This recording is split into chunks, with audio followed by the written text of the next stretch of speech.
What's going on, guys? Welcome back to Neeks Sports, episode 87 of the Neeks Sports podcast. And today we will be revisiting our predictions that we made at the start of the season, but also looking at the start of the Premier League season, 4 games in, the transfers so far, well, the transfers this summer, who's, won the transfer window, whatever that means, and who's lost the transfer window, again, whatever that means. And, of course, we're looking at our predictions, but we're also going to have an opportunity to maybe tweak some of those predictions if you can give a strong enough argument as to why, outside of, these first 4 games look good, I'm going to put them to win the league. Like, you got to be better than that. Because what was your original transfer, or was your original prediction based on? You can't be changing it because of X amount of games, because that means we'll be doing a prediction every few months. Once the league table changes, this team looks good, let's do another one. That team looks good, let's do another one. No, we're not going to do that. You need to have a valid reason based on maybe transfers, someone who signed, someone who didn't sign, someone you expected to be there and they're not there. Injuries, maybe someone who signed, you're like, yeah, they're going to be the one, and they got injured for the rest of the season. And we might allow that, but we'll get into it right now. I'm with Carl, Nat, and Ramsey. How you lot doing? Not bad. That intro needs a redo, though. Man. Say that again. The introduction music. Oh, is it? Oh, yeah, I told you that about a month ago. Yeah. Glad of you to join us at the start of the show this time, so you're well aware that it's looking a bit tired. Listen, we're gonna get straight into it. Listen, the Premier League season has started. The whole season in general, but the Premier League season started. 4 games in. Ominous signs for anyone who was planning on challenging Manchester City for the Premier League title. 4 matches played, 4 wins, 11 scored, 2 conceded. Only team 100% record. Should we just call it a day? Wrap it up, call it a day, and make some more transfers for next season? Because surely this one's done, as far as the Premier League goes, anyway. Yeah, man, pretty much. And Man City usually get off to a slow start in the sense that the last 2 or 3 seasons, Pep doesn't really have like a massive pre-season with the team, and his reasons in the past. He says that he doesn't like to tire them out early. We usually have a long season because obviously Man City are usually late into a number of competitions. They go far into a number of competitions. They've had 2 Champions League finals and 38 Premier League games. Make it to FA Cup finals, Carabao Cup finals. So they have long seasons every single year. So they tend to have a very short preseason, and they start the season slow. And by the halfway point, that's when they really come into their stride. And you can expect Man City to get anywhere between 10 to 15 wins on the bounce. It's not past them. But if they're starting this strong, not necessarily in performance, but getting the results, it's a very long day. It is going to be a very long season for anyone trying to challenge Manchester City.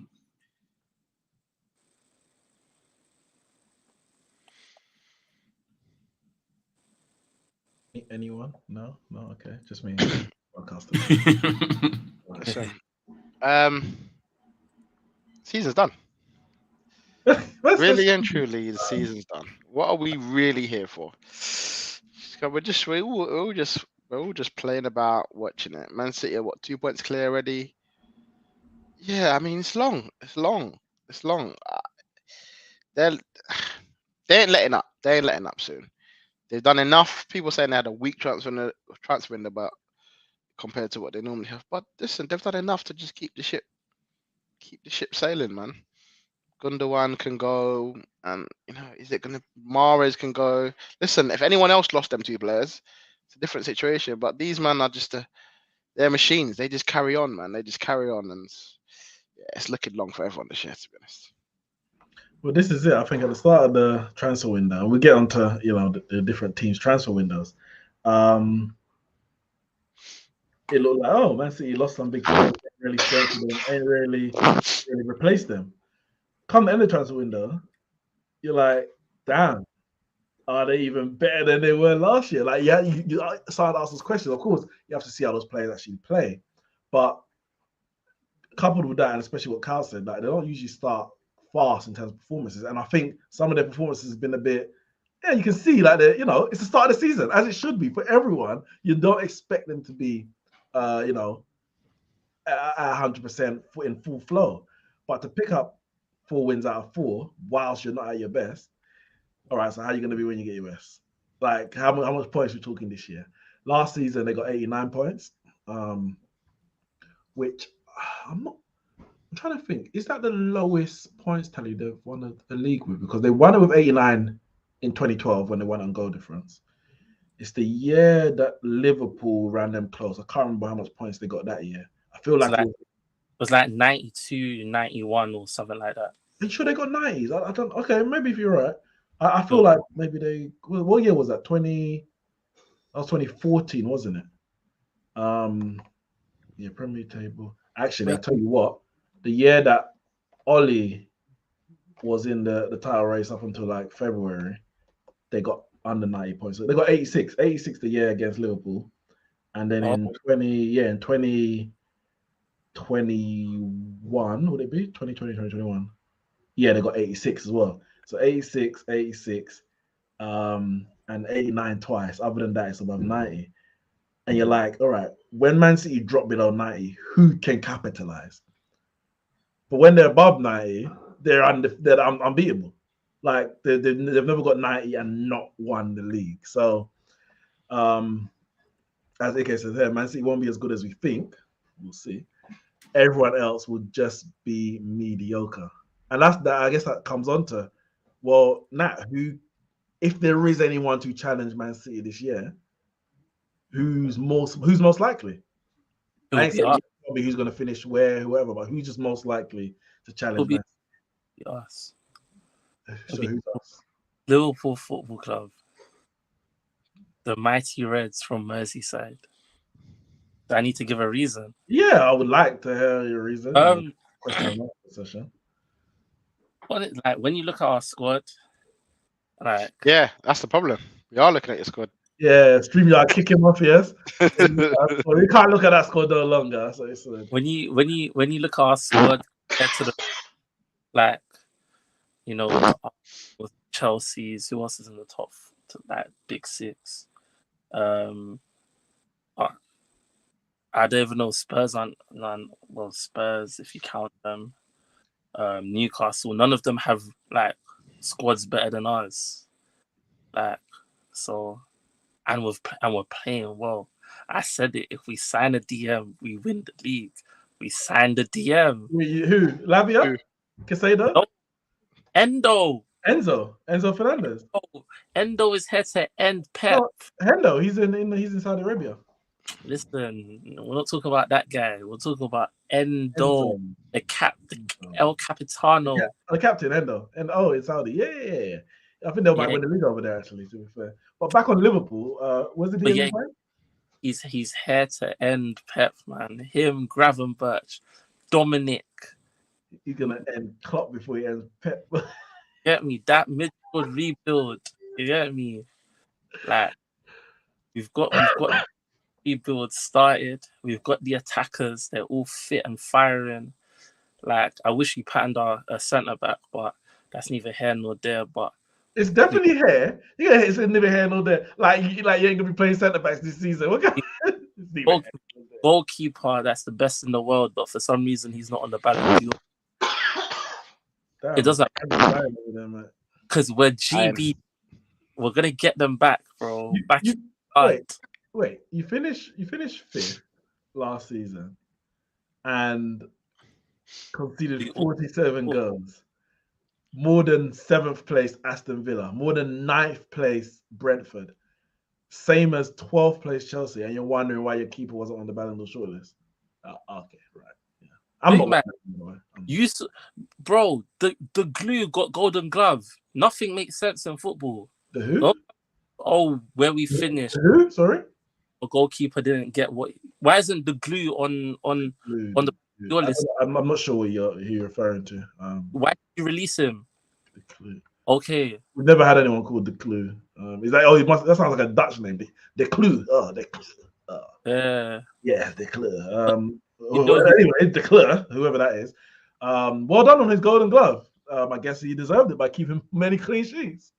What do you want me to say? I mean, the same the glue that conceded 7. Show us the mug, bro. Show us the mug. But I'm not saying that the Clue, some white South African, clearly, the Clue, I'm not saying he should be on the Ballon d'Or shortlist. So I don't know why you're bringing him into this discussion. I'm just saying that I'm saying people make achievements or people end up in situations, but they should be where they're meant to be. You get me? It's like saying Golden Glove. It's like saying, let's say, I don't know. My guy conceded how many goals, but he's Jesus should have won the Golden Boot because if he didn't get injured, well, he did get injured. He didn't score enough goals. He didn't win the Golden Boot. Alisson, yeah, okay, whatever. He might have been best Liverpool player. Conceded a lot of goals. Finished 5th. Didn't win anything. Well, you want to? That would be a pity award. I know over at Arsenal side they love a little pity award there, pity award there. They love it. But I thought you had a bit more class about you. Nah. He should have been on the list. That's all I'm saying. Compared to certain man that's on that list, he should have been on that list, bro. Put your medals on the table. Yeah, not there, mate. I'm just. Yeah. All right, listen. So we all admit the season's done. Not me. Season's not done, bro. Like the video, and we'll see you next time. No. Assad says, did Alisson cost them against Madrid as well? In what game? Did you play Madrid last year? Who did you get knocked out in the Champions League last year? It was bust up by Liverpool. I mean, Real Madrid. He didn't cost us the game. I'm trying to remember. I don't even remember. Liverpool season was so pathetic. I wiped it out of my memory. How did they beat them again? He's talking about they went 2-0 up and then Real Madrid came back and woofed them. They woofed them. It wasn't him. Centre backs, bro. It was Van Dijk and Cole. Yeah, the centre backs. Always blame the centre backs. Dijk and Cole. El Capitano. Ramsey, you happy with Arsenal start? And listen, 4 games in, unbeaten. Behind West Ham and Spurs. Yeah, that's cool. That's cool. It's not. I'm not even. I'm not. Huh? I was adding context. I'm not even looking at the league table too tough right now because I think if you're counting games from now, it's gonna be long. I think we just need to just stay in our lane. I wouldn't say we're playing free flowing football when we probably started better last year, but we ended terribly last year. So I'm looking to. I don't mind us not having the best start, providing that we get the results we needed, and to get 3 wins and a draw. Yeah, disappointed with the draw, but it's just going to happen. It's going to happen in this league. You're not going to win every single game. We just I'd prefer to have a slow start now and a good ending to the end of the season. And I kind of feel like we'll get there.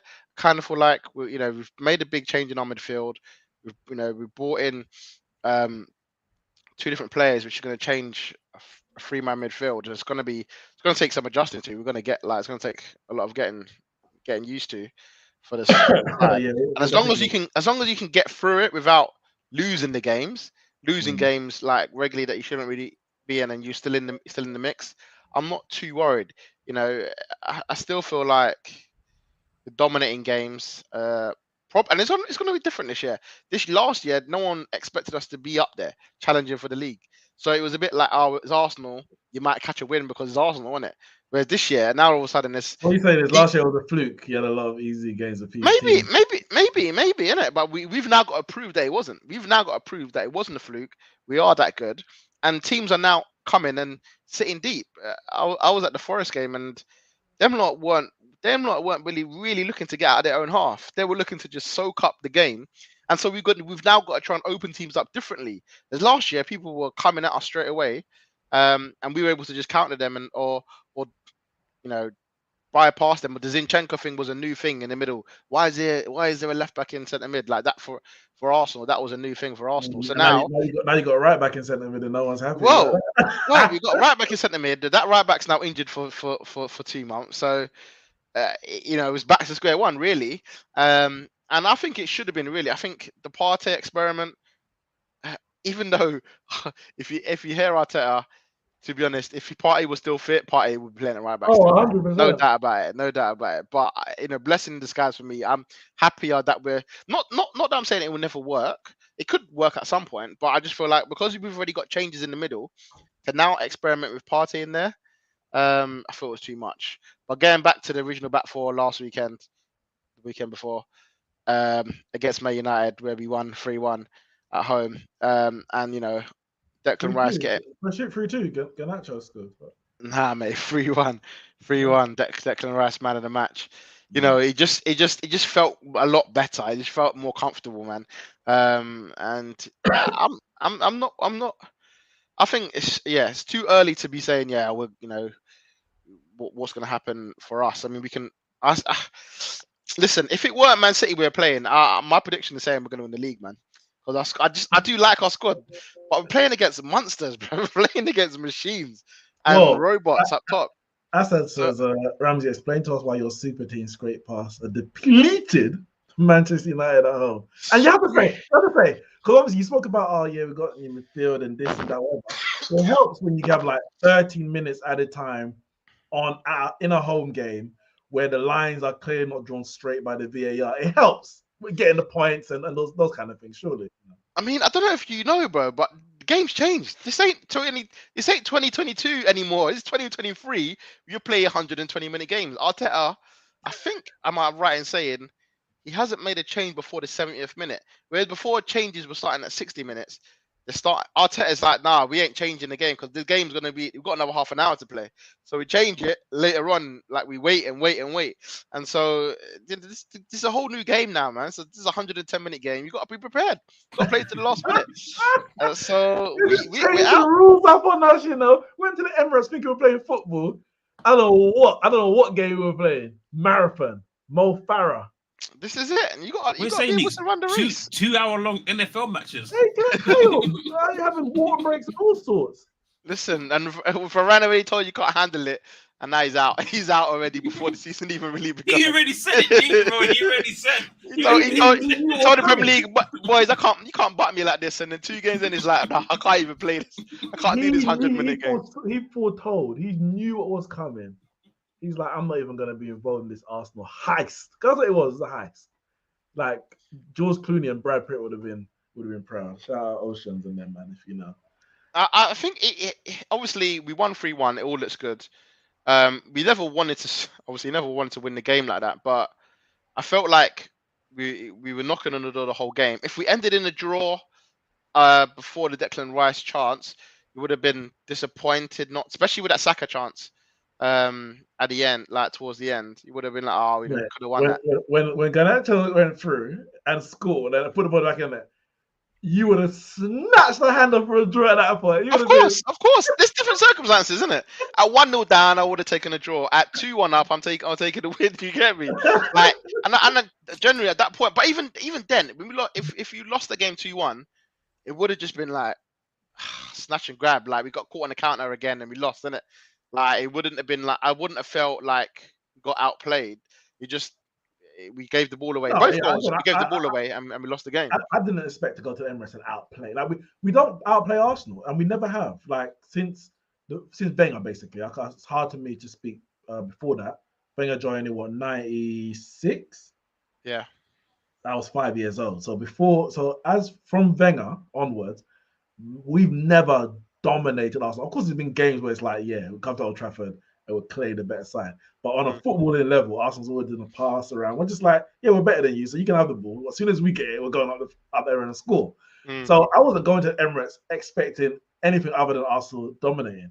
Now, all that being said, of course, stats are one thing, but it was like 50-50 possession, which surprised me. I didn't watch the game live. I had to watch it back after. But that surprised me. So 50-50. I know, we didn't have it in those probing areas, but the fact that we were able to even have the ball half the time surprised me because we never do. Well, but it was the one change that you made this year is that you got a ball playing goalkeeper. You never had that before. So you press us. Yeah, but I guess the thing is that we didn't. I guess Arteta's plan was not to press Onana too much because Yeah, he could play out from the press. Yeah, Yeah, exactly. so it was the mid press to say, okay, let Onana have the ball, let them come out of it, and then you start the press. And I think there was times in that game where they could have been a bit harder in the press, and then maybe too worried But about it. even when we had LBG, where that was like the ultimate possession football, I don't think we went to the Emirates and dominated possession. No. Everywhere else, well, definitely at home, but against everyone else, we were dominating possession. But even went to the Emirates, so that surprised me. I think Arsenal had a few chances, and let's see, Saka could have scored, should have scored. Havertz definitely, should have hit the ball, let alone anything else after that. And what was that when Wan-Bissaka fouled him, or was that before that? You talking about before that? He didn't foul him, but definitely not that one. I'm talking about. The air shot is what I'm talking about. But I thought from what I watched about the game, I was like, no, we were unlucky to lose. Okay, 3-1 was not the game. The game was not a 3-1 game. And considering you're going away from home to the team that was challenging last year, etc., what the injuries we had. I remember we were, as I said, we were defeated. So Varane was out before the game. Martinez got injured during the game. Lindelof gets injured during the game. We're ending the game with Maguire and Evans. But this is Leicester City. Like, what's going on? We were with bare bones. So I thought for us to lose that game in the manner that we did, could have been 2-1 up, end up being 3-1 down. That was so unlucky. And that, for me, that changes the perspective. Arsenal win that game, they're on 10 points after 4. They beat Man United at home. Arsenal draw the game, they're on 8 points after 4. Fans are getting a bit tech. Fans were getting touchy before the game. Arteta, what's he doing with Kai Havertz, Thomas Partey, and they win that game. It's like, all right, got those 3 points. Let's hopefully we can play better. Now on the Man United side, if we win that game, 9 points after 4, away to Spurs, away to Arsenal, we take it. Now it's 6 points after 4, 2 losses away from home, away record, blah blah, and you're like, long season. So it isn't one game, never one game, one moment, one dodgy VAR is a difference between 2 weeks of, just relax, international break. I can work. As you got Manchester United, it's been a soap opera, been an absolute soap opera over the international break. And that all stemmed from losing that game. That all stemmed from Garnacho apparently being offside. I say shout out Gabriel on it. I mean, what brilliant piece of defending that was, boy. If we win that game, Sancho doesn't make that statement because he was only able to make that statement because we lost. Because if we won the game and he's talking about, I'm the scapegoat, people are like, well, you got dropped and we won. So the manager was right. But and this happened, I've spoken about this before, when a manager makes a decision and it's so, I know it happened with Man United a couple of times last year. Manager makes a decision and you have to win. No, you have to win, but when you win, it really cements it and no one can complain. It's when you lose, people start questioning the decision. For me, I don't question the decision. The manager has the right to make that decision regardless of the next result, but it just helps solidify it. And that didn't, losing the game didn't play into Eric Ten Hag's hand in terms of dropping Sancho from the squad. And it's just created a snowball effect of, as I said, a bloody soap opera. EastEnders ain't got nothing on Man United during this international break. It has been an absolute mess. Kyle, you gonna say something? No, not really. But what's today's statement? Today's statement. Today's statement is that Onana and Ten Hag are set for showdown talks about his international future. What? Why? He said he was playing for Cameroon. Now he's back.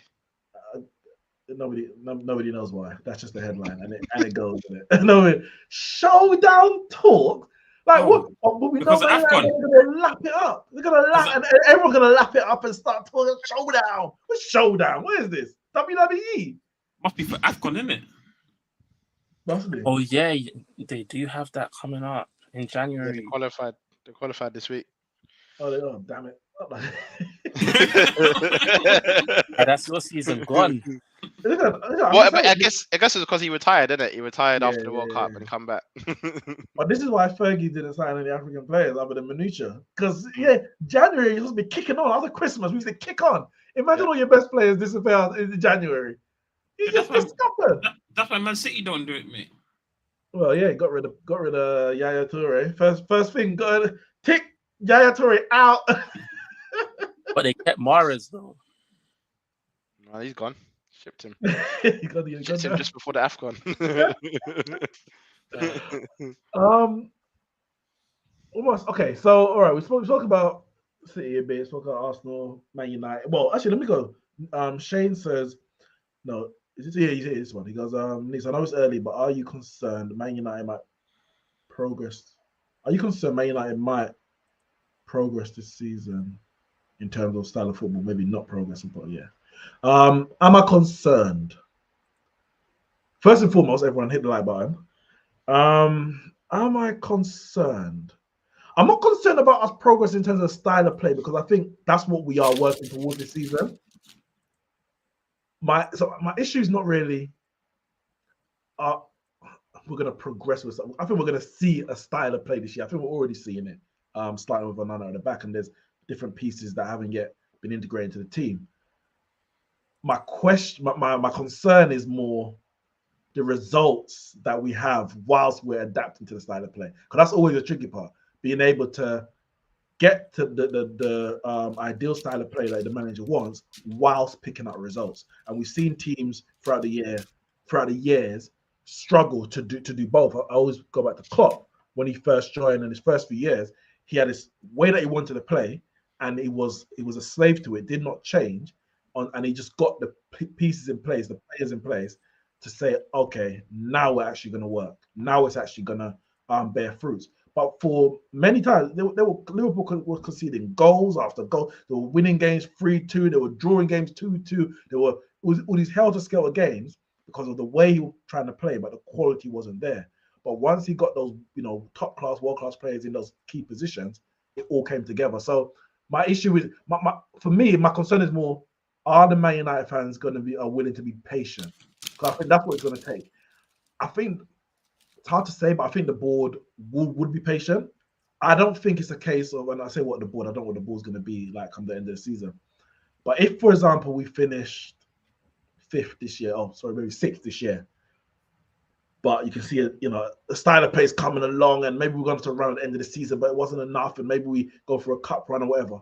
Do the board say, you know what, we're just going to stick with it because we can see the plan, like Arteta for the last few years, where the board clearly saw a plan that wasn't coming into fruition on the field, but they saw and stayed true to their belief that it could come together, and ultimately it did. So that's my more concern is about whether the fans are going to have the patience, which is going to take, and what the results are going to be like whilst we go through that transition. But I think there will be a transition. I think we're going to see that style of play come through. We just got to keep some key players fit. Our transfer window, which we'll get onto in a bit, wasn't good enough, which means that we've got, I would say, a small group of players that they need to remain fit for the long part of the season for us to, reap the rewards of a style of play change. Nat, has Spurs surprised you so far this season? Who? Spurs. No, they haven't, because Spurs do this all the time. Like, they play well for a little bit. Everyone's like, "Oh, Spurs might have it," and then, then we get into the business part of the season, and then they just completely, do what they do best. They boil it. So I have zero expectations for Spurs. I am happy that Maddison is playing well, because it's good for FPL? FPL. That's it. It's good for FPL. It's good that Son's balling. It's good for FPL. But other than that, I expect them to drop off. It's just a Spurs thing to do. It's the Spurs way, and I expect them to keep with their traditions. You get me? Carl, Nat mentioned Son. He mentioned Maddison. Thoughts on Richarlison? Oh, why didn't you ask me about man? You know my stance on Richarlison, man. I've said it since he played at Everton, man. I despise the guy so much. I think he's Wow, horrendous, despise. and I despise him because there's still people that when there's people that big up a player and they big up someone, or they put respect on a player's name, and it's just totally unjustified. Richarlison's that guy, and there's even managers that put respect on him because he's still Brazil's striker, and I can't work it out. I can't work out why he's still Brazil's striker.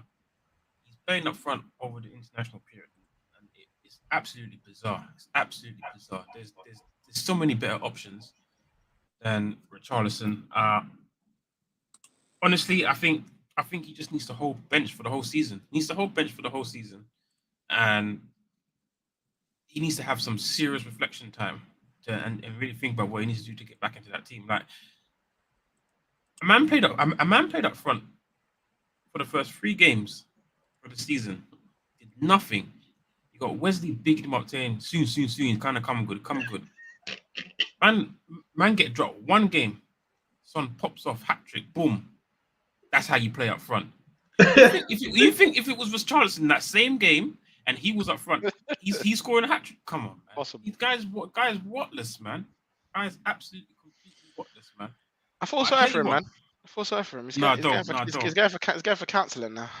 Nah, don't feel sorry for him, man. To get over his goal drought. Yeah, man. But I tell you what, He's the worst striker in the Prem. No disrespect. no. All disrespect. Spurs have surprised me a little bit because I've heard some people say, and I'm going to say no, those people are crazy. I heard a couple of people say, was Harry Kane the Ronaldo effect to Man United? Was he actually holding them back? Are they now better without Kane because they're not looking towards one man to play through everything, passes to Kane, let Kane play the final ball, or let Kane shoot the final ball, Kane on penalties. Like it was all Harry Kane at Spurs. And now that he's gone, they're playing better, they're more free. But I somewhat expected that, obviously not playing as well as they are, but I somewhat expected that because their manager, Postecoglou, this is his style of football. This is the way he manages his team. This is the style of football that he goes and he deploys. So I didn't expect nothing less in terms of their style of play, but obviously just for him to come in and hit the ground running like that, and the way he's changed certain players and the way they're playing, like they weren't playing before, making me think, Spurs are actually a little better than I thought they were. But it's a long season, and Spurs always have it in them. It's a long Spurs season. always have it in them to just muck it up because there's been moments where people are like, you know what? Spurs can challenge the top 2. At one point when it was Man City, Liverpool, and people were like, Spurs can challenge the top 2, and they don't even finish in top 4.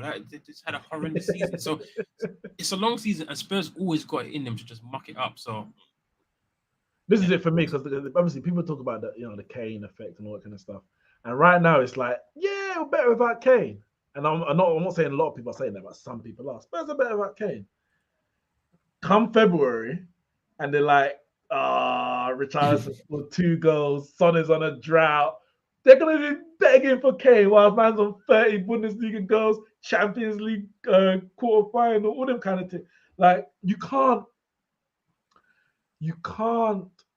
turn your nose up at 30 goals. The man is a 30 goalless season, league goals striker. I'm not saying he's done it every year, but that's Kane. Kane's a 30 goal season striker. The only thing is though, the only thing I'd rebuttal to that is that 30 goals barely gets them top 4. Like it big, and I don't. You say that, okay? It barely got. Okay. Let's say last year, and it has got them top 4 in the past. Yeah, I get that. Got them second. It's got them third. It's got them a Champions League final. Granted, maybe his goals per se didn't get them there, but they still ain't winning anything. And I don't feel like they're gonna get much worse. I don't think they're gonna finish outside the top 6. And I think like they will miss his goals in terms of But they can't look if they don't get top 4. They can't look at the end of the season and say, you know what, if we had Kane, we get top 4 because No, it didn't always happen.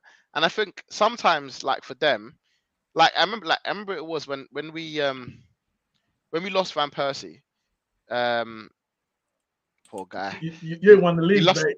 So- No, but we didn't win the league with Van Persie. So it was like, and we managed to get top 4 every single year. We challenged for the league once later on, but it wasn't the case for us at the time. Whereas like I think we brought in Giroud and Cazorla, and yeah, and as a Shaman. team, I think as a team we scored more the year after. Mm. But we didn't win anything before. We didn't really win anything after. We started winning some FA Cups, but people thought it was going to be the drop off of Arsenal. That was it. Van Persie's gone. Obviously, we didn't have people like this Giroud, Cazorla, and then Sanchez and Urs. We didn't have that. So when you look at the squad, you think, "Raw, no Van Persie. They're done. They're finished." But this is it. It's one of those ones. Okay, yeah, you got Ozil, you got Sanchez, yeah. But if you did that and had Van Persie, it's like, oh yeah, we got Madison, we got all right. But imagine you did that and had Kane. Are you but Spurs. did That. Spurs did. They had it. What? No, like, they did. No, but you're probably right. They had Ali. I'm not saying they won. I'm saying they had Ali, they had Ericsson, they had Moussa Dembele, and that was the best of Spurs. The best of Spurs ain't winning leagues, but it's the best of Spurs. So getting rid of Kane is not a benefit other than the fact that they act like a small club that need to sell their best player to strengthen other areas. Whereas in reality, they should be able to buy a Madison and get the right manager and do whilst keeping their best players. They shouldn't have to. No other club in the world. I would say, to be honest, I'll say they've done well to keep Kane to his 30 years old. I think they've done well. They did. Kane is they jizzled him. They jizzled him into that contract. And they struck lucky that Kane was an absolute villain and signed that contract. Not to drag on the Spurs point. Listen, before we get onto the, you know what? Actually,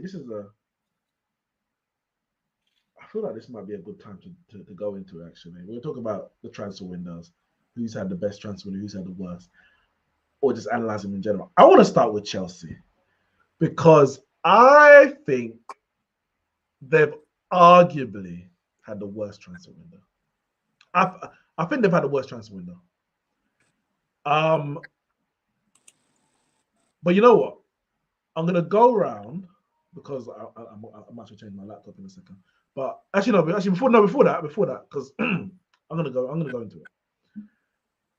Chelsea have signed £1 billion worth of players since Todd Bowley's been there, and they spent a hell of a lot of billions or millions this transfer window. And their team is worse this year than it was last year. Their team is worse right now than they were at the start of last season. And they were terrible last season. I think Chelsea have, and I'm being very objective here, I think Chelsea have had the worst transfer window in the Premier League. And now, and I say that a lot of Premier League era or the Premier League this year. This season. And I say that a part of it to do with history, because in the past, Chelsea fans are often, we won the transfer window. We bought Kai Havertz, Timo Werner, Edouard Mendy, all these players. We bought Chilwell, we bought this. Last season, Sterling, Aubameyang, Lukaku. And those players and those seasons usually end in pot. When I say end in pot, it goes down the drain. Sometimes at the end of it, the drain, there happens to be Champions League at the bottom of it. But the 9 months of the season are absolute garbage. They're sacking managers.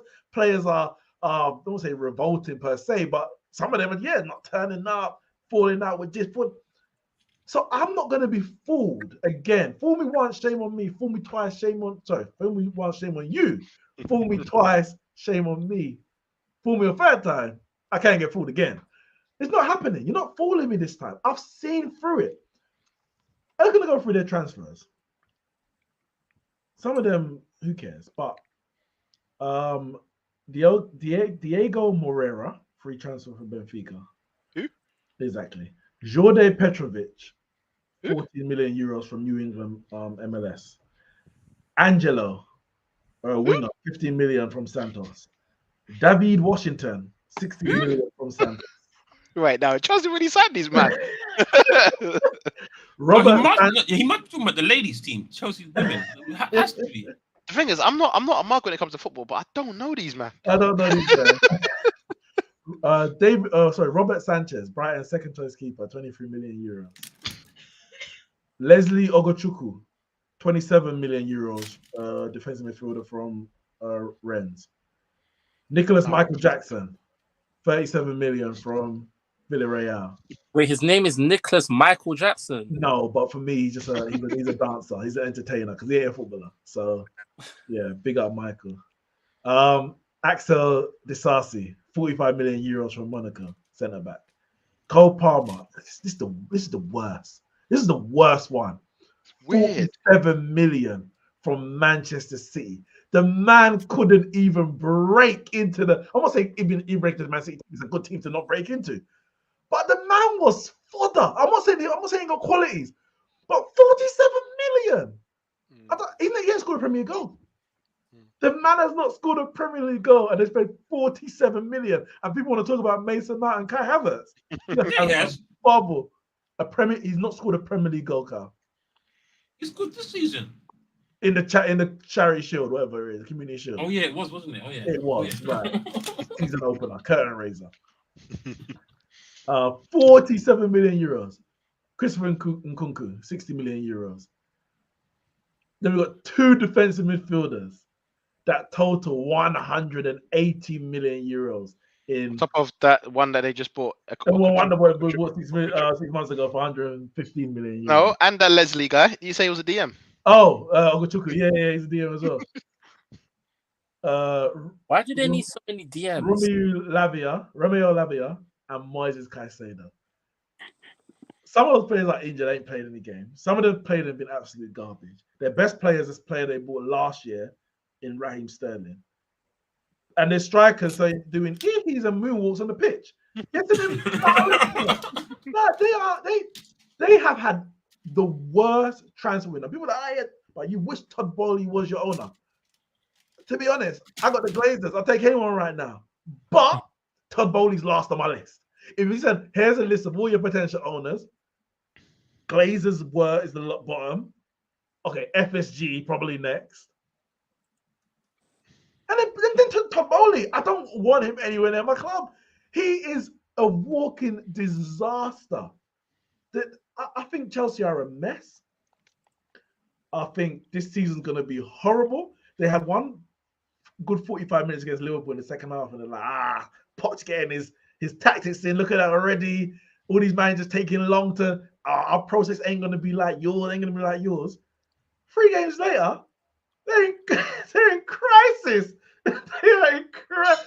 Chelsea, where are they this season? They're in 12th, where they finished last season. I know it's 4 games in. I get it.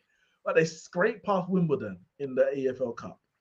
Their best game and result was against lowly bottom feeders, wooden spoon merchants. Luton barely have a stadium, Luton. Barely got a stadium, Luton Town. They lost to West Ham. They drew with Chelsea. Sorry, drew with Liverpool. And then they lost at home to Nottingham Forest, Anthony Elanga and them. And Chelsea are an absolute mess. And for me, they've had the worst transfer window. And I ain't budging from it. And what I'll say finally, and I said it when they signed him in January, and I'll say it about the guy they signed in the summer, and I'll say it about any other one as well. £100 million for a defensive midfielder is brazy. Like, what are you doing? He's a defensive midfielder. He ain't winning no games. He's just keeping it ticking. Give me the ball, pass it on. They're doing dog work. 100 million for dog work. Roger, allow me. But yeah, what you lot saying, man? Chelsea, who's been the worst for you lot? Because Chelsea put him out, man. I know my defensive midfielder was winning us games. So boy, 100 mils well spent. Yes. Your defensive midfielder is playing right back, mate. Let him land, man. Let him land. I think Chelsea had a stinker. And you know what it is? That £1 billion that Bowley took over, it sounds a bit like it's not like, okay, you spent £1 billion. But Russia just invaded Ukraine the other day. The man just left. Roman just left. Roman has just left the building. I remember him there. Like he was there like 2 weeks ago. It feels like he was just there 2 weeks ago. Bowley's taken over since Roman's left, and they've spent £1 billion on what? And I genuinely think, like, it's like they're planning for the future that may not come. Like they're planning for, we've got Palmer, we've got all Mats, all these other man, Matson and Dizazi, and who knows what's going to happen in the future. I think Chelsea as a club are a shambles. I think they're absolute shambles. I think, yeah, they're doing well to get European football this year. They're doing very well. I don't know where I put them, but I need to see where I put them, because if I put them any higher than 6, they got to come out. They've got to come out. They're bad. They're actually so bad. And even though they spent more money than after, I mean, I think when we did the predictions, had they even signed Caicedo? I don't even know if they signed. They didn't even sign Caicedo or Lavia, and I think they're going to be even worse. I think. No, they hadn't signed these. Who you saying? You think Carl's had the worst car? You know what? I hear what you lot are saying on Chelsea, and I don't even disagree. And I generally think that if Todd Bowley don't put things in place so he can let a team manage the club, the transfers, the ins and outs, and not just saying, "Oh, Liverpool bidded for this person. Let me throw in some extra money. Oh, Arsenal bidded for this person. Let me throw in some more money. Oh, Man United bidded for this person. Let me bid for this." Like, there's no strategy going on at Chelsea, and I think the only strategy that is taking place is the destruction of Chelsea. That's the only thing that makes sense, because what they're doing at the moment, right? If you look at it from a football perspective, right, and you look at it sensibly, there's a chance that this could be a massive disaster. He's just come. They've spent $1 billion already, right? And they've got a vast majority of those players, the young ones that they've signed, 20, 21, 22, 23, and they giving them 7, 8-year contracts, right? Now let's just say 60, 70% of these players are disastrous and they're flops. You've got these guys tied down to these lifelong contracts, right? And now you've got them pinned down. And if you decide not to sell them because that's where all your money's been invested, contracts. That's what I'm saying. Them death row contracts. Then they're spoiling the club, because nothing ain't going right. They're rotten. Got a bunch of rotten players there. Like, it could literally spell the end of Chelsea. It's disastrous. What they're doing is absolutely disastrous. Rather than giving a normal length 3-4 year contract and say, you know what, if they ain't cutting the mustard after 2 years, they got 2 years left to say, all right, this is it, make or break. You might have to go. Then you can let them go. You've got them on an 8-year contract. All right, they ain't had the best of first 2 years. They got 6 years left. At performing at that horrendous level. Look at Hakim Ziyech, someone that didn't work out, but he wasn't on an 8-year contract. Imagine now you wanted to get rid of Ziyech, right? And he turned around and says, "Well, you're paying me so much money, and no one else can come anywhere near that. I'm just going to sit here for the next 6 years." Mihailo Mudryk. He's another one. Now you're seeing it live in the flesh. He's another one. He's another one. He's awful. And Neeks, you remember I said it when Arsenal bidded for him in January, right? And I was like, I have no idea who this guy is. But then Chelsea come in with the hijack, and all the Chelsea fans were because obviously Arsenal fans were gassing like he was the next coming. He was the next coming. And Chelsea got the player, hijacked the deal. Then the Chelsea fans were gassing and saying, "Oh, look at this, Todd Bowley, hijack Arsenal. Look at the next. Now we got the next coming." And I was like, I genuinely don't even know this guy. I said, let me go and look at his highlight reel. And highlight reel is meant to be your best moments, your best of the best. So I didn't even look at him and see anything of his worst. I looked at him at his best. Went on YouTube, typed his name and looked at his highlight reel. And I said, wait, my highlight reel was better than this. It was awful. His highlight reel was awful. It was kind of like when me and you sat down and we watched the highlight reel of that young Brazilian guy Arsenal did sign, man. Who was it, man? Marquinhos. Marquinhos, yes, Marquinhos. yes, Marquinhos. And we're like, but this guy's terrible. Like, what's going on? The What low are we doing lights. here? What are we doing here? What are we doing here? But at Look, least, that's what I'm saying. No Marquinhos, lights. Marquinhos cost like 1.5 million. Yeah, His no, highlights I are know. supposed to be bad. My man cost 7 million. Like, I know. And his highlights, like you said, is a no light. So yeah, man, what Chelsea are doing right now, obviously I don't approve, but it ain't my club, so I don't really care. And yeah, their transfer window has not been good. I mean, you might look back in 5 years and all these players are excellent players, and you go, well, you know what? Maybe it was actually a genius transfer window and signing these players because they're young and it might work. what's the odds? I don't expect it to Chelsea work. signed a bunch of players. Chelsea signed a bunch of players, and you're like, well, at least half of them's gonna flop because just the odds. So you've signed 7 flops. By signing 14 players, you automatically sign 7 flops because all 14 are not gonna bang. And the Chelsea have done this year after year after year, and it's never worked. Now, yeah, if all 10 will bang, you're like, whoa, genius. But what are the odds of it? Because you're integrating. And Shane said, if Chelsea hadn't started this season, would I be saying they had the worst? No, maybe not. But I definitely wouldn't be saying they had the best. I'll still be critical because I think you sign too many players. Name me a team that signed, a bunch of players they put straight into the first team, or even if it signed all of them, but you integrate a lot of new players into the first team. Tell me a team that's done that and it's worked straight away, or it's worked at all without having to get rid of half of them in the end. It doesn't happen. The best teams generally integrate players into the team over a sustained period, whether it be for a transfer window or something like that.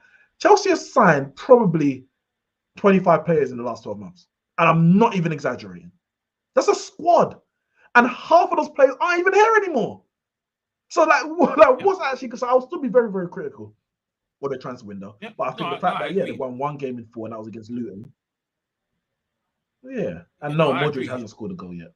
And he was signed in answer the question. Worst transfer window? I January, mean, sorry. Yeah, Chelsea's definitely got to be up there. But also, I'll be very honest. But it's hard to be critical of Manchester City because they won everything last year. And when you got the best team in the best squad, the question always lies: who's out there to improve your team? I mean, obviously, there's always someone out there. You can't sit with the best team every single year and not buy no one and still be the best team. That's not how football works. But it's hard to be critical of them. But I really think that they could have done more to really cement their place, just to put their stamp down and say, all right, we're going to shut up shop. We're just going to dominate for another season or two, win a good number, vast amount of trophies, especially if Pep's going to be leaving around the corner anytime soon. If he leaves anytime soon, just put your foot down, just solidify the team. They lost Mahrez and they lost Gundogan, and they replaced Gundogan with Kovacic, which I don't think was a great signing, but it's okay because he's under the tutelage of Pep, or Pep's his coach, and Pep can make a mediocre player look much better than they actually are.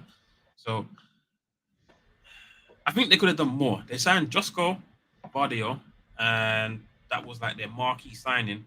But I think that they could have done more. I think they could have maybe pushed the limit on Bellingham, maybe try and rival Real Madrid a bit. I mean, everyone just kind of just let him walk into Real Madrid. They could have tried, because everyone was looking at Jude, but I think everyone just said he can go Real Madrid. And there were a couple of other players that they potentially could have got, but I just thought Man City aren't really trying because maybe they think that they're the best and they don't need to. I actually expect they signed Doku to replace Mahrez on the right.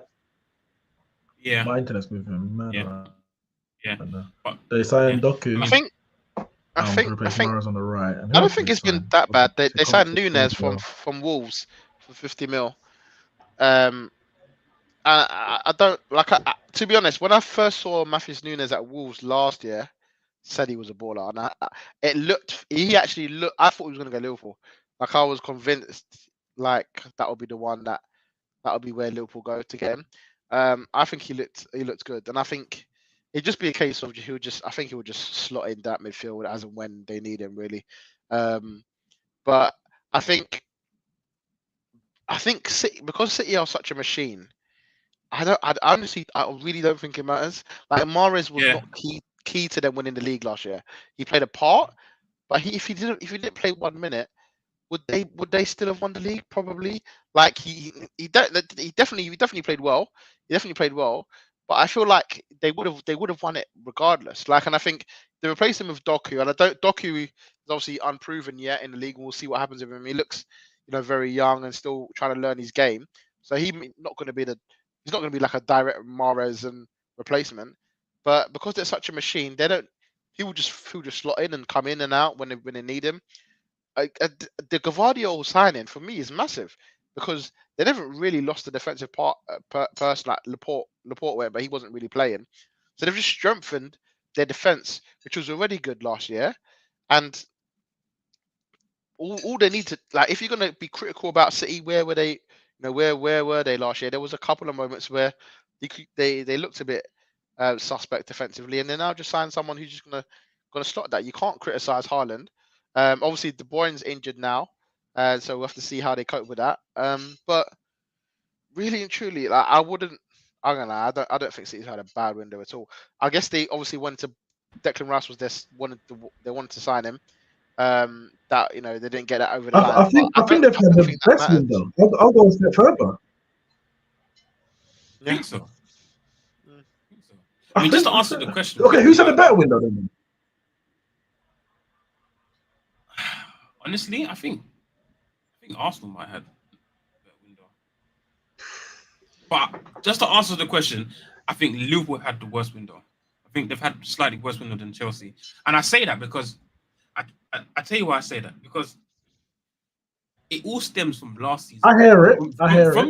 From last season, I've heard nothing from my dad, Liverpool fans, nothing about Bellingham's coming home and coming back to the Prem. English player come back to the Prem. He's going to be our player. We're making plans how we're going to fit Bellingham into the team. Midfield revamp. Bellingham. That's all I heard. And it stems from last season. And then it goes a step further.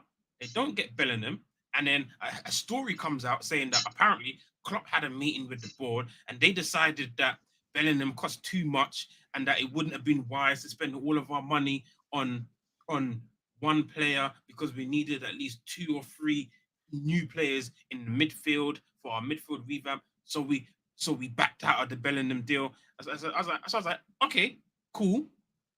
And then they spent some time waffling around about what midfield player they're going to get. And then all of a sudden, they come out with like £110 million bid for Moses Caicedo after buying Szoboszlai, who's a midfielder. And I'm like, well, you've just spent how much millions on Szoboszlai? You've bid 110 on Caicedo, and you want Lavia, who's about 45 million going to cost you. But about 4 weeks ago, you just told me you didn't have the money. So was you lying? Was it a front? You playing games? And then your first choice in Bellingham you didn't get. And then your second and third choice in Lavia and Caicedo, you ended up didn't get. Then you get in some panic 30-year-old Japanese geezer that I've never even heard of.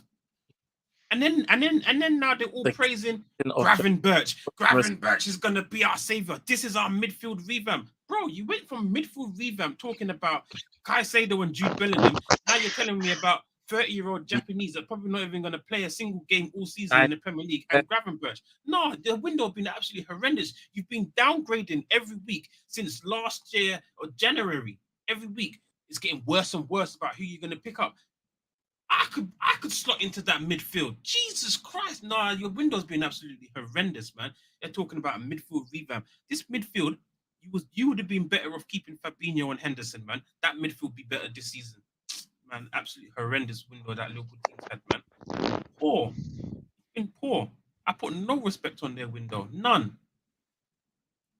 I hear it. Ours has been good. Obviously, it's coincided with the Timber injury, which I think kind of takes a shining off it a bit. Like, if Timber was fit and we got Rice, Timber, Havertz, David Raya from Brentford. That's looking very, very. That's looking like a very, very good window.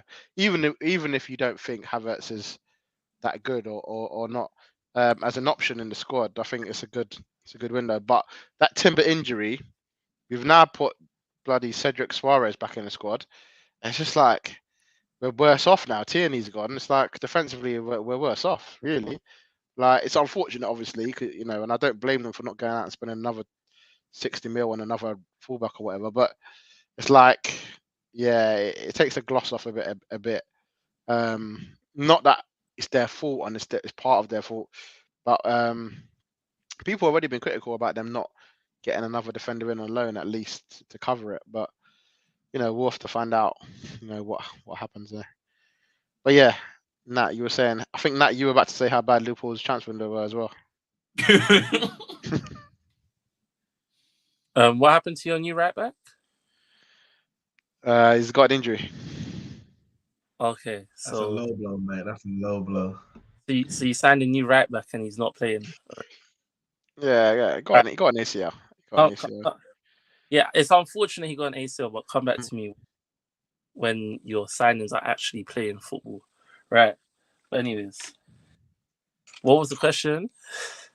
How bad do you think Liverpool's transfer window were?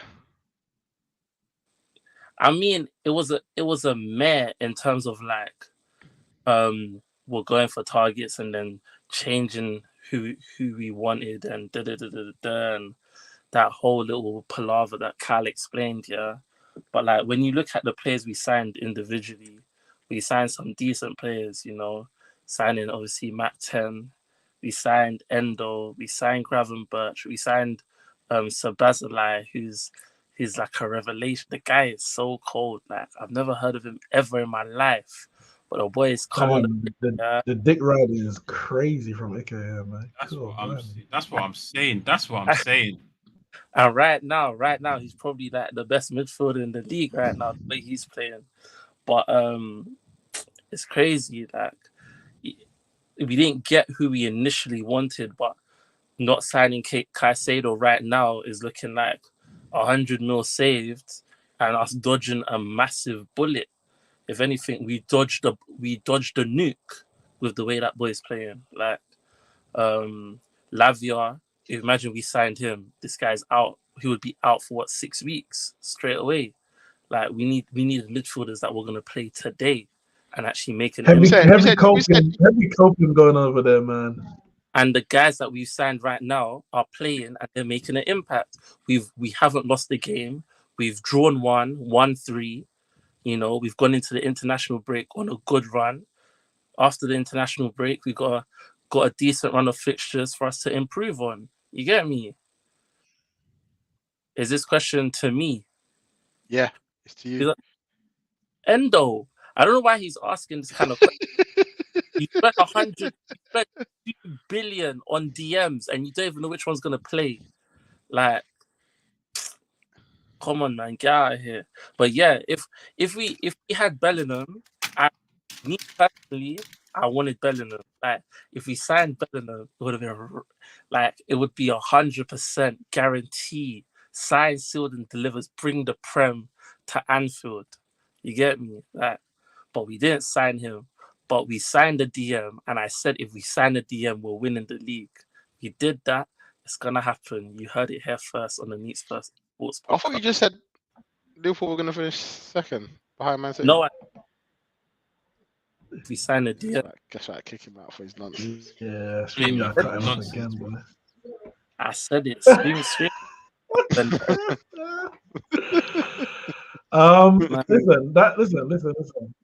Listen. Oh, here we go. Saying about not needed. Joe Gomez is back. Yeah. I don't want to hear it. We're gonna come to the end of the season. I don't want to hear anything about Ice Spice and what did the son call him? Ice Spice and what did he call them? There were two of them. Ice Spice. Say again. Did he say Van Disney? No, because he was talking about Joe Gomez and Matic. I think called him Ice Spice and maybe Cardi B. I can't remember. I don't know. Anyway, Nat said if Liverpool sign a DM, they're going to win the league. Well, let's see. Let's see if he's going to put his money where his mouth is, or at least Yeah, in his prediction, you can word. start with first. Liverpool and City. So just to double check, you want me to put Liverpool winners and City second because you signed Endo. I said this. I literally said it in the last podcast. You can get the clip. I said if we sign the DM, That's fine. We don't need to. You're right here. You can say it again. so I can't then come now to the adjustment of the table and not back what I said. All right. So there we go. Nat has started on a losing foot by putting Liverpool's winners. So we're all up. We're all up on that. Because at the end of the season, you'll be like, Nat, we've got these clips, and then you say, boom, howler right there. You predicted and you didn't even change your thing. I mean, I didn't remember you said it, but fair enough. True, I might go back and watch it. Anyone else want to change their winners? Nope. That's good. No. Everyone else. Nope. Ramsey, any change you want to make? So you've gone with Man City to win the league, Arsenal second, Man United third, Liverpool fourth, Newcastle fifth, Villa sixth, Chelsea seventh. Villa sixth, Chelsea seventh, Nottingham Forest, Bournemouth, and Sheffield United to go can I down. relegate as well? 1 second, we'll get back to you in a second. All right, cool. Yeah, my top four I'm happy with. I mean, I could put Liverpool above Man United based on the signings that, but I don't think it's enough. I mean, I'm probably going to base it more form than anything, so I'm not going to change that. 5th, 6th, and 7th, Newcastle, Villa, Chelsea. Boy, Chelsea lucky to get 7th, Chelsea lucky to get 7th. Well, my problem is can I see what Spurs? Yeah, no Spurs, obviously. No Kane, no gain. They signed Brennan Johnson. Is it enough to get them above Chelsea? I think your start of the season is a bit of hype, so I'm gonna leave it. I am gonna change one thing for my relegation battle though. I think. Why are you laughing? Because I want to know how you're gonna get linked in there. No, you got stop. Don't let him do. No, don't let him. All right, let me land. Because my statement was I think Luton are gonna surprise everyone at Kenilworth Road and they're gonna survive. Just gonna be close. However, Nottingham Forest made some good signings. I tell you, towards the end of that transfer window, I think Nottingham Forest might stay up. I can't see them going down. Is that what you think? Is that what you truly think, or you just think that Luton are that bad? I've got to get them in. No, because I still think Luton will be good. And I'm not even going to put Luton. I don't even want to put Luton 20th. I want to put them 18th because I think they might just. And obviously, we're going to do it on places, isn't it? So if I'm wrong, I'm wrong, innit? So if everyone thinks it's going to happen, they'll finish 20th, and I'll be wrong. I think they will go down, but I think it'll be just. And I'm going to put Nottingham Forest to just sneak out of it because they made a whole load of signings in that last week of the window. To be fair, the owner stepped up in the lot because I was thinking, why aren't they making any signings? And then the last week they just went mad. They sold Brennan Johnson, but I think they might be all right. Bournemouth, I just don't know. I don't know for Bournemouth. But why haven't I got Burnley? No one got Burnley. Rotted. Everyone believes in company. Damn. Burnley just look like they're gonna struggle. I'm trying to do some quick research to see when Forest made those signings, whether they were after. It was the last week. I just told you this. Yeah, you say that, but it probably wasn't. They did, man. I mean, people forget because they're nothing to write home about in terms of maybe the names or whatever. But they just signed bare man in the last week. Trust He me. ain't good. Trust me on that. No, I think while we're still talking about Forest here, I think they finesse Spurs for. They didn't even for have a goalkeeper when we lost to the pod. They got two goalkeepers Oh, and since we lost to the pod. they signed. Oh, okay, all right, fair enough. Yeah, cool, man. And we sold them. What you saying? What you saying? Nuno Tavares. Huh? Oh, that means they're going What did down. you say? Divock, didn't they get Divock? What's going on here? Oh, did they sign Divock? Look at them. Yeah. Forest signed Origi, man. They ain't going down. He's gonna score that last minute goal. Nat, you were gonna say something about Forest. Is that what you were gonna say, Nat? No, I wasn't. I was saying, that Forest finessed Spurs for Brennan Johnson because they sold him for what, almost 50 million. Brennan Johnson for almost that's another howler. That is a how. Automatically, Spurs have worse transfer windows. Sorry, like he's a young talent. I get it, but almost 50 mil is mad. Or Brennan Johnson. Yeah, it's ridiculous. That's what I said. Like, listen, Brennan Johnson might end up being a good signing for Spurs and all these other players, whatever. But some things, I guess, banter works in it. The Mount and Havertz slander for the Chelsea ripped them off. Chelsea went and signed Cole Palmer for 47. Spurs went and signed Brennan Johnson for 50. Liverpool signed Endo. Like, there's been more embarrassing transfers. But, it is what it is. Did United sign? Was it Johnny Evans? No, Amrabat. We saw Sofian Amrabat. You signed Johnny Evans, and was it not him and Maguire at the back in your last game? Onana was at the back. He was the furthest man back. I can guarantee you that. He goes. Onana. I don't remember that part. Oh, nah. My games end on 90 minutes. I don't know about you lot. My games end. My full match end at 90 minutes, and we start the next one at the start. So I don't know what game you lot were watching.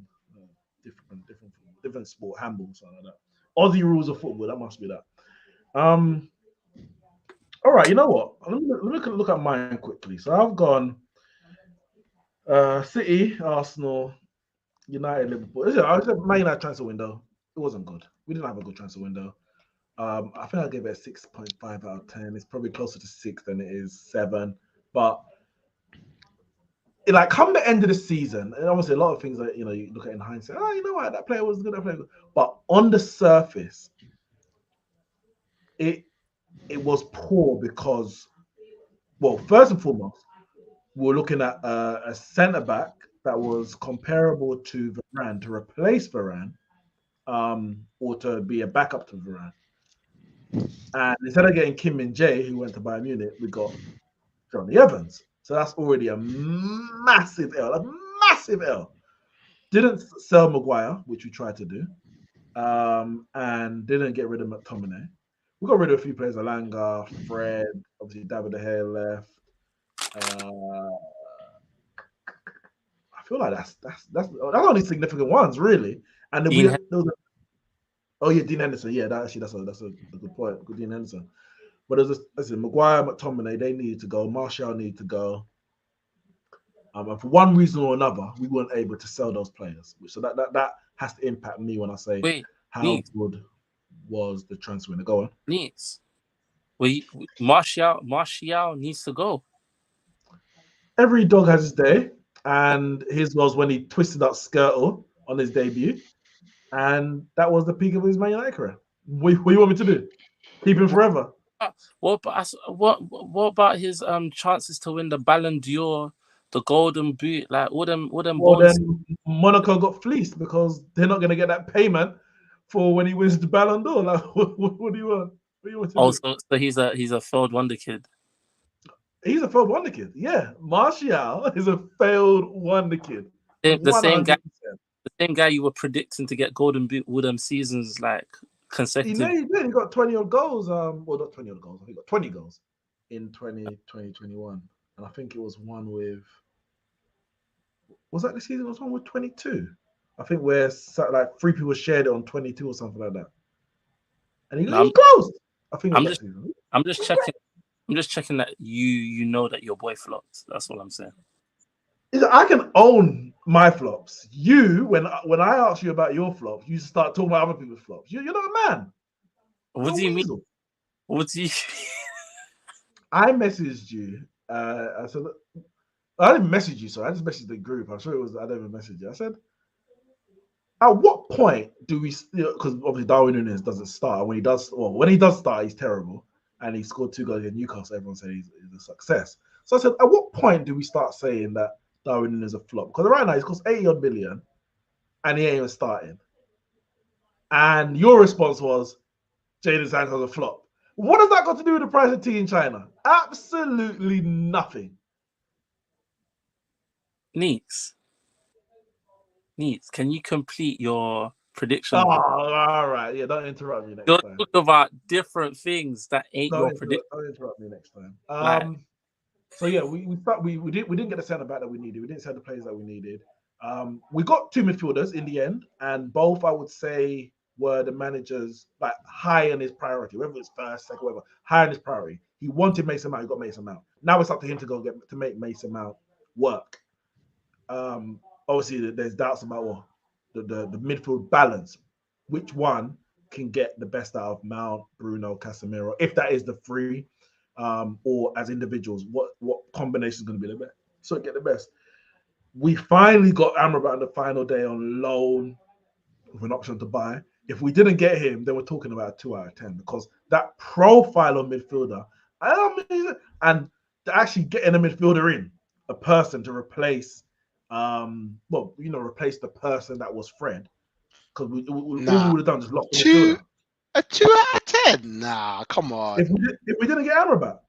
Anana and Mount. Surely that's at least 4 or 5 at least. Them 2 All we alone. would have done was we would have just lost players. We would have replaced in certain position and then just lost players. Oh, players is gone. No one's coming to replace. Players is gone. So no, that would have been an absolute 2 out of 10. I forgot about him. Great. And Rasmus Haaland as well. Come on. We're gonna get there. We're gonna get there. And his name's not Boost it up. His name's not Rasmus Haaland either. But Onana, yeah, I think that's a brilliant signing. He's obviously shot stopping it, David De Gea, but it was for me. So he's a very good signing. He's already shown that for me. He's gonna improve us overall. And obviously the marquee signing being Rasmus Højlund. Now, I wanted Harry Kane, and I felt the only way that we could even think, dream, sniff a title challenge is by getting Harry Kane, as well as some other positions. We didn't get Harry Kane. He went to Bayern Munich. We got Rasmus Højlund, who I can't expect. The man scored 9 goals at Atalanta last season. I can't expect anything from him. But when he came on against Arsenal, he looked good. Gabriel was in a pickle. I mean, to be fair, it don't take much for Gabriel to get into a pickle, but he was in a pickle. I don't think it was in a pickle at all. Man was getting roughed up. Man was getting, yeah. He showed strength, but he didn't do anything. Gabriel had him. Oh, No, I'd be very. Gabriel had him. What are you talking about? He didn't spin past him, and he just. No, he didn't spin past him. Just showed some strength. Gabriel had him. Let him spin. Actually, there was one where he ran into the channel, cut back in, and Gabriel dragged him down for what should have been a penalty. Oh, please. He must learn. If he thinks it's going to be a penalty, Rasmus Højlund, you need to learn that can't run over here. Get up and carry on. You like feel like nice little flicks, linking the play. Like for that little cameo, I was like, okay, he looks good. He's better. Like we ain't got a striker. Martial is just a plank of wood. He can't run anymore. He ain't got anything. Like his body's fragile. We ain't got a striker. Rashford goes out there, he can't do anything. We played in preseason. We're playing Sancho false 9. Like we desperately need this guy to bang. What happened to Cavani? What are we doing here, Nathaniel? I said you have Cavani in your team, in your squad. Yeah, and Beghorst as well. Oh yeah, so, yeah, exactly. But for me, yeah, I think I'll say 6 out of 10. We got some play positions that we needed. But I think the big one, which is going to mean that I feel like the best we can achieve this year is replicating last season, give or take. So a top, qualifying for Champions League through the league and winning a domestic cup. Because the players that we got are like either, they're decent, could do a good job, or potential. No, I don't think any of the players that we bought in, other than probably, I would say, Nana, are like ceiling raisers. They actually take the team to another level in the position they play. Everyone else, you're waiting for it, or it's just never going to happen. And that's what makes it disappointing for me. And I wasn't here much for the Arsenal chat, but I have to say, Kai Havertz is rubbish. I'm not saying that because he plays for Arsenal. I said it before. I know Kyle rates him. I think Ramsey rates him. I'm not 100% sure. Maybe just rates him because he plays for Arsenal now. But I think, I think he was my Oh, he you was backed my him, yeah. signing of the summer when Chelsea bought him. Yeah, but it was a lot of people's. But he's been 3 years at Chelsea, and he's been terrible. And I don't Put know it if like this: this he's got one season left. He's got literally his 1 year Arsenal career to just prove it. But I just think, to play him in midfield is a massive risk. We know he can't play up front because he can't finish. I feel like I don't think he's a Premier League player. I think it's as simple as that. I just don't think he's got the physical attributes to play in the Premier League, nor the killer instinct. Because he either can be a striker where he can have the killer instinct without the physical attributes, or you have to be a midfielder. And I think to be a midfielder, I'm not saying you have to be, rough and tumble, Robbie Savage, Roy Keane, no. But David Silva had physical attributes. You couldn't just knock him off the ball. Havertz is lightweight. He's very lightweight. He doesn't. I don't know what Arteta's thinking. It may well come off in the end, but I think that was a terrible. I think it was a terrible signing. I think it was unnecessary signing for Arsenal. I think you needed a midfielder, but Rice in the 8 and Partey as a 6 makes more sense to me, which means that you probably go out and get another 6, or the way that Vieira's looked when he's come on, he looks like he's doing a better job than Havertz. I think it was I don't know I'm not sure what the thinking was behind. Did Arteta think, I can make him, I'm going to show my genius? Was it really a sign Arsenal needed? I don't know.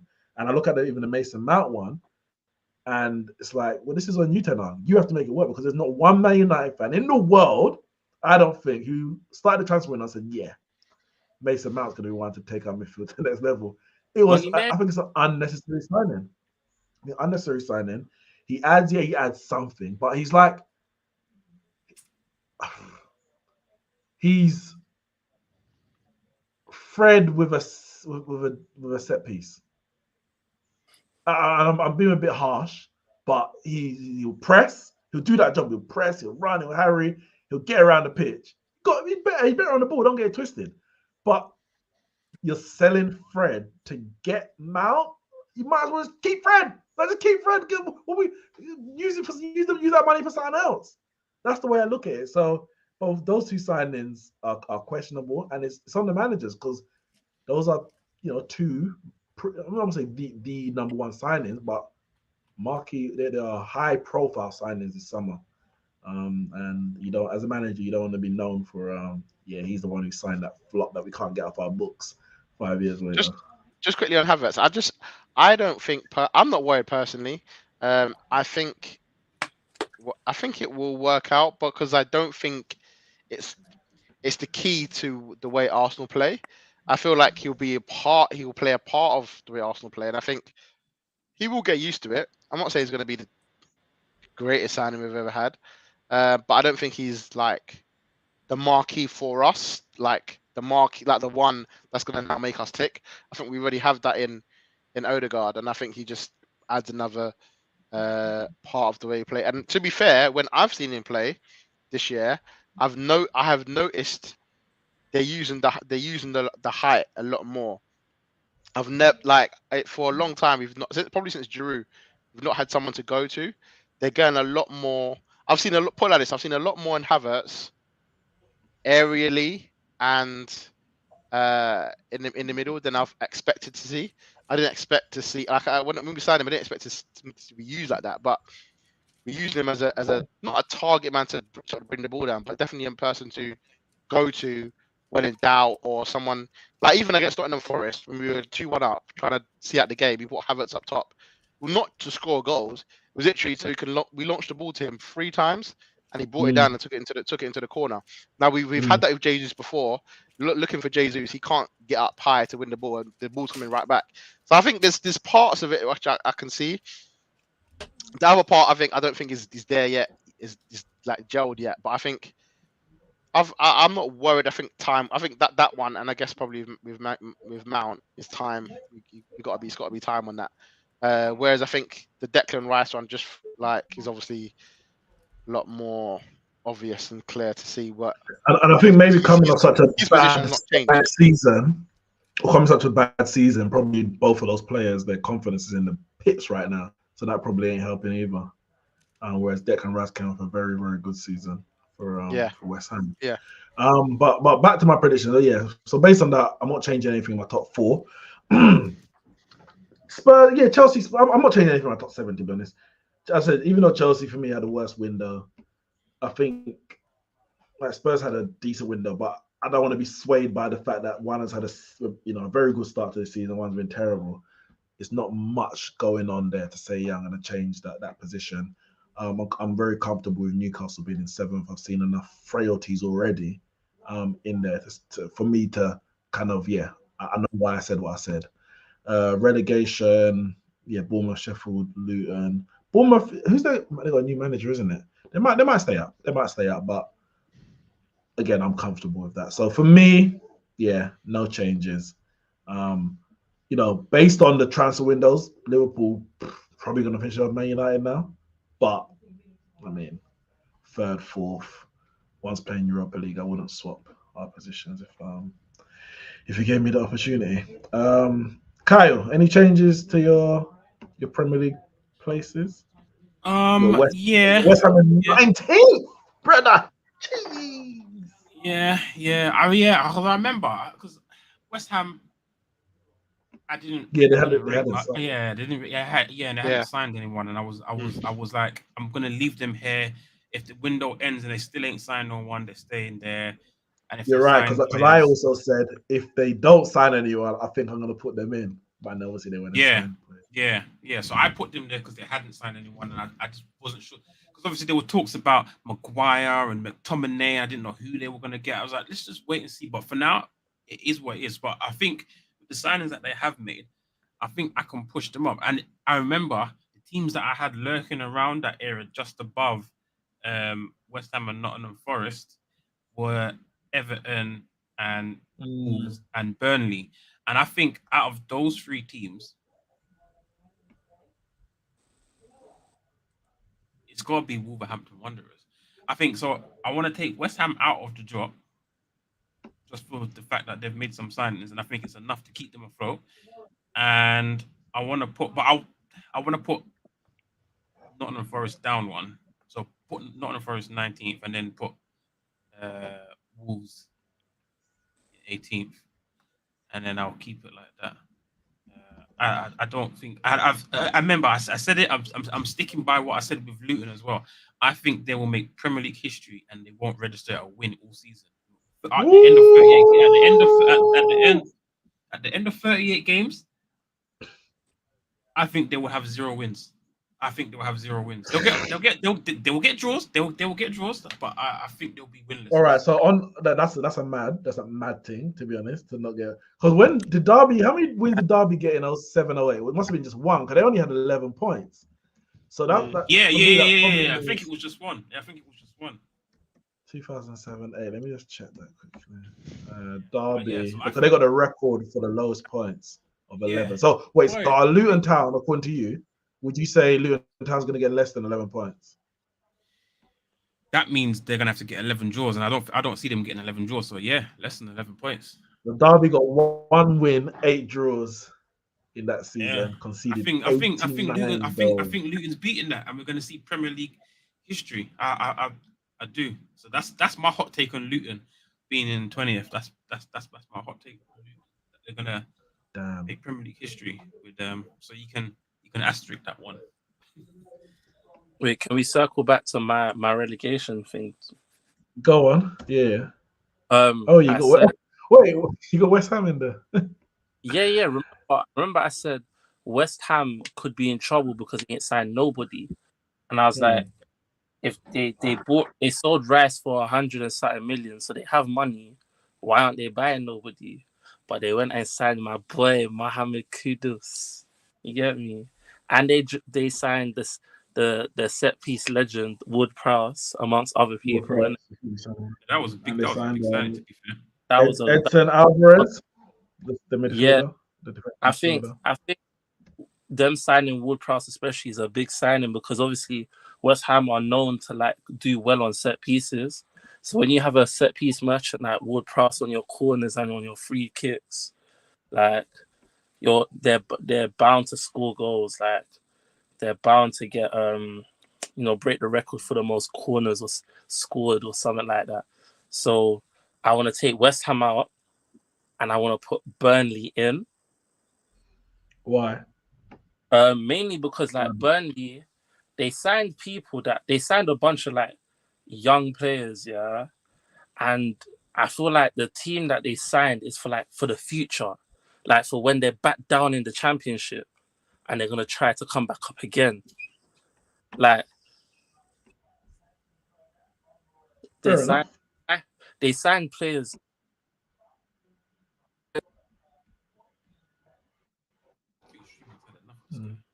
So say that again. They signed what?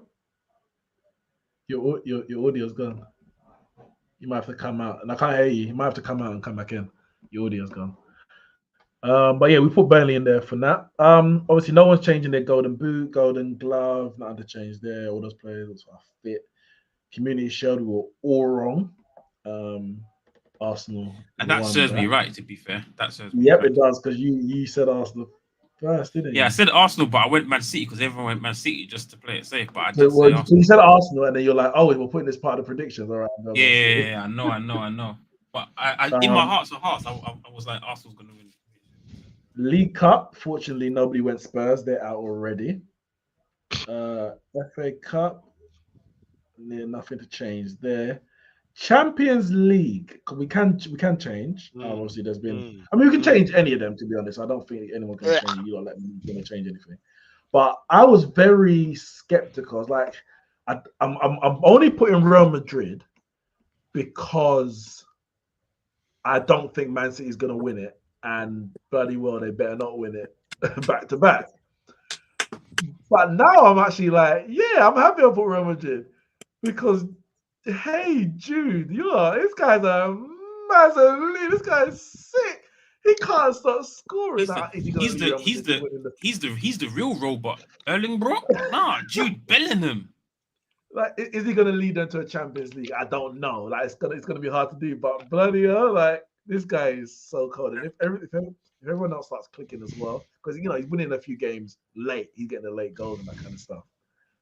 But Vinny and Rodrigo start bagging regularly. I'm comfortable with that pick. I thought if Kane signed for Bayern Munich, I would change to Bayern Munich. And that's what I would have done. But the results of the bloody 3 games of the season, more fool me, is making me stick with Real Madrid. But even that being said, yeah, Kane is there, and even if I moved to Bayern Munich, I wouldn't be confident. Bayern Munich, Kane is banging, dog. I know. But Bayern Munich, they don't look great. They don't look great. They didn't look great last year. They don't look great this year. It's going to be a Kane job or a Bellingham job to take the Champions League away from Man City. I mean, anyone could win it. To be honest, a cup competition. But yeah, I'm going to stick with I'll stick with Real Madrid. I don't know what you lot are saying about your selections. Who did I go with? I went with Man City. I went Bayern. I'm going to stick him with Bayern. I think I don't know if we did it, if he was like on the way or whatever, but yeah, Kane's leading them to glory. Kane leading them to glory. That will be sick, man. If he left in the first trophy he wins, well, probably in the Bundesliga, but he leaves in the first season. Boom, They won the Champions League. Job done. That'd be No cool. one can say nothing about no Premier League record. Man, Yeah, won the yeah, Champions yeah. League. Carl, Nat, you happy with Man City? Sticking with Man City to Um, win the Champions League? Yeah, I think after what I've seen in Man City sharpening up their defense with Guardiola and a couple of other signings, I think, yeah, I just don't think Kane alone, because Bayern Munich know that they needed more players. They tried to assign goalkeepers on loan, and they just tried to get some loans like that. They needed more than just Kane. Like you said, they weren't great last season. There's a lot of gaps in that team in terms of quality that needs to be upgraded, and they just don't have the finances to do so, especially after spending so much on Kane. And yeah, so I don't think Kane alone is enough, because Kane and Haaland are kind of similar in the sense that they need the team around him to win. Yeah, Kane can score loads of goals. Yeah, Haaland can score loads of goals, but they're not Messi, they're not Ronaldo, whereas they can drag a game by the scruff of his neck. Haaland can't grab a game by the scruff of the neck. Neither can Kane, to be fair. They're not going to dribble for the whole team. They're not going to do a 40-yard free kick and top bins it. That's not them. That's not them. They can take a penalty kick and they can score a bunch of goals in and around the I 60-yard can't goal. wait till Kane scores a 40-yard free kick in the Champions League final. Yeah, right. Yeah, so, yeah, they're not that type of player, so they need the team around them. So yeah, they're great, huge individual players, but I just think Bayern Munich needed maybe a touch bit more to really put them as the win Champions League. So, and it's the same with Real Madrid. To be fair, I remember saying what would have picked me to pick Real Madrid would have been getting Mbappe in the summer. If they had gotten Mbappe in the summer, I would have been hands down. Mbappe, Vinny, Rodrigo, and Jude, you're not stopping that team. You're not stopping that team. Next year, I can if they get him, I can jump on the Real Madrid bandwagon and say them Champions League. But yeah, guys, got the best team. So, guys, yeah, I agree. Man City do have the best team, but it's just can they win it back to back? Shane makes a very good point. Says, hang on, guys. Has Nat put Liverpool winning a semi-treble? He has. He's got them winning the Premier League, the FA Cup, and the Europa League. Yeah, and I don't see why not. We come the end of the season, we're gonna have a conversation about your points tallies. You told me a treble. You didn't just say, "Are they gonna win a trophy?" When you start combining trophies, you can either get extra points or you can get extra deductions. That's how we're moving from now on. Extra points. I haven't decided how much. But yeah, if you and I should have done it last year. If you Ramon back to treble, I should have doubled his points up. The Premier League one doubles, the FA Cup doubles. I should have. Can I say something? You predicted a treble, and if all three come in, now I'm telling you, okay. If all three come in, for each trophy, I'm doubling your points. I'll double your points for the Premier League. I'll double it for the FA Cup and double it for the Europa League. But if all three don't come in, I'm halving the points. I just did it. I did it. Okay, no, that's fine, yeah. But I just want the records to state that the words "Liverpool are winning a treble" did not leave my mouth. I just said we can win the league, we can win the FA Cup, definitely win the Europa League. But I didn't say we're winning win these trophies because we are in these competitions. Shane 10 has said that I have Big up Shane for spotting that out, because that one killed my head. Shane, you're supposed to see things and not say anything, bro. Big up Shane. Out here putting me in you know, if Liverpool win the Premier League, I ain't giving you no credit. Zero. Why? Unless you're bringing that Europa League and FA Cup with you, I'm like, Nick, you got that wrong, bro. You got that wrong. If we win the Premier League, we're gonna spend an hour just talking about every single game that led to us winning that title. I don't think my laptop's not charging. Can't do an hour, mate.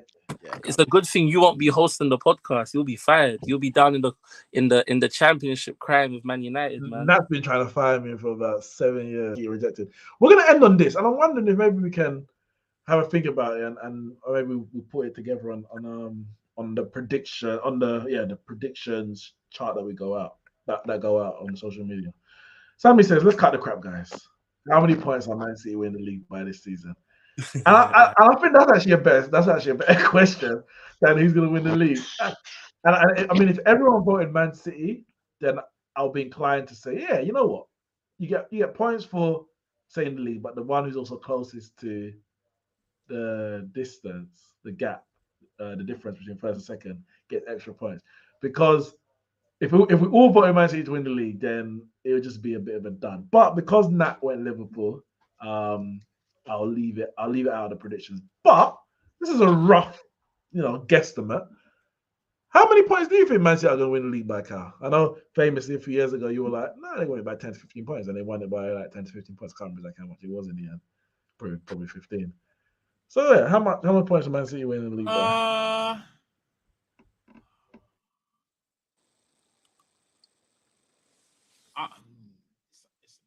It's a crazy one, man. I'd say they're gonna win it by about 10 points. They win by 10 points. Oh wait, did you not hear me? I can't hear you, Neeks. What did he say? I can't hear Neeks. Neeks is talking. Oh, 10 points. Yeah. Okay, 10 points. Sorry, I was on mute. Ramsey. So last year they won it by 5 points.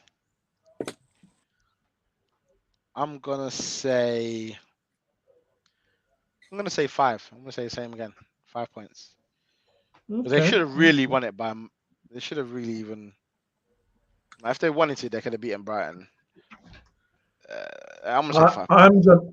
I'm gonna go 7 points. Could be 8, but I'm gonna go 7. I think because they're gonna be out of the Champions League, and I haven't got them winning actually this season. Well, Champions League and the Community Shield, which obviously they lost. They'll win the Club World Cup and they'll win. Obviously they won the Super Cup already, but yeah, they'll be out of the Champions League and they're not going to be doing that little rest, rotate, thinking about one competition, do that kind of stuff. And I think that would mean the last couple of games of the season, even if the league is won, he can play his strongest team and win those games, which he didn't do. Well, I can't remember what teams they played. Well, you don't think Man City are going to be in the Champions League final? No. He thinks that. I never said that. Yeah, can I use the league? I'll say 7 points. Say that again. Can I predict how much they're going to lose the league by? Since you guys are predicting how much they're going to win by. Well, yeah, you can predict how much Liverpool's going to win it by. I can't lie. I think it's going to be a tight one. Pause. I'm joking. But yeah, I think it will be about 4 points. Lava splash. I think it will be like 4 points. It'll be close. It won't be just like we march straight to the league. It will be a challenge, but yeah, that only happens in COVID seasons. So I had that. In proper seasons, Liverpool struggle. But yeah, guys, that's been our pre-season, start season, post-transfer window predictions. Final predictions. They ain't changing. That's it. We'll see what Jay's saying. We'll send it in the group chat. Get him if you want to update. He wants to take West Ham out of the transfer window. Knowing him, he's going to make a big palaver about the rules, which means I'm just going to say, you know what? You're sticking with your predictions and we ain't moving from here. And then he's going to call me a tyrant. I've seen it already. Like, at least he stays on. But we're going to see if we can get anything out of him with changing his predictions. And we'll see how it goes. I'm off to get a new laptop. Hopefully boost my Wi-Fi. And it means I can see you lot very, very soon with a better connection and hopefully with some more wins on the board for Manchester United. Like the video, subscribe to the channel. We'll see you soon.